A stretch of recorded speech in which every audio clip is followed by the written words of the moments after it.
Hello అండి, good morning to all. Welcome back to my channel.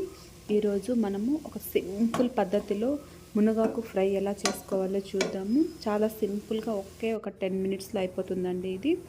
మనం ముందుగానే మునగాకుని కొంచెం వాటర్తో ఉడికించి పక్కన పెట్టుకోవాలి.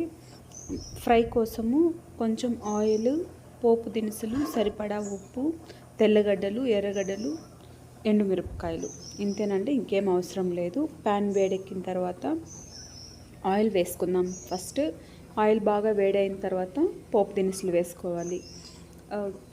ఆకుకూరల్లో ఎక్కువగా పోషక పదార్థాలు ఎక్కువ ఉంటాయండి. మునగాకులో ఇంకా ఎక్కువ ఉంటుంది. విటమిన్ ఏ కంటెంట్ ఎక్కువ ఉంటుంది, ఫైబర్ ఎక్కువ ఉంటుంది. అందుకే మన డైలీ రొటీన్లో మనము మునగాకు కషాయం కానీ, ఆకుకూరల్లో కానీ, కూరగాయల్లో కానీ దేంట్లో అయినా సరే మిక్స్ చేసుకొని తినడం మన హెల్త్కి చాలా మంచిది.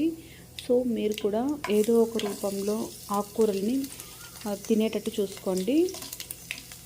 ఈ ఫ్రై చాలా తొందరగా అయిపోతుంది, చాలా ఈజీగా ఉంటుంది. మనకి రైస్లోకి కూరలు లేకపోయినా కూడా ఓన్లీ మనం ఫ్రైతోనే తినేసి అంత టేస్టీగా ఉంటుంది. జస్ట్ చేసుకునే విధానం కొంచెం ఓపికగా చేసుకోవాలంటే 10 నిమిషాలు. సరిపడినంత ఉప్పు వేసుకోవాలి. ఆల్రెడీ నేను ఉడికించినప్పుడు వేసుకున్నాను, జస్ట్ మీకు చూపించాను అంతే ఇప్పుడు.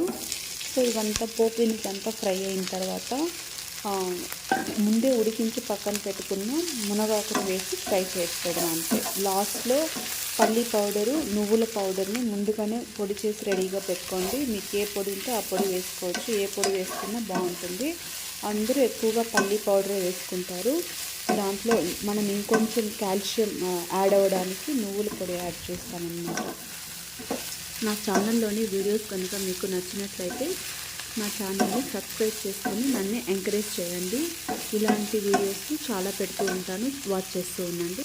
మీ ఫ్రెండ్స్ ఎవరైనా సింపుల్గా వంట అయిపోవాలి అనుకునే వాళ్ళు ఎవరికైనా ఈ వీడియోస్ని ఫార్వర్డ్ చేయండి, లైక్ చేయండి.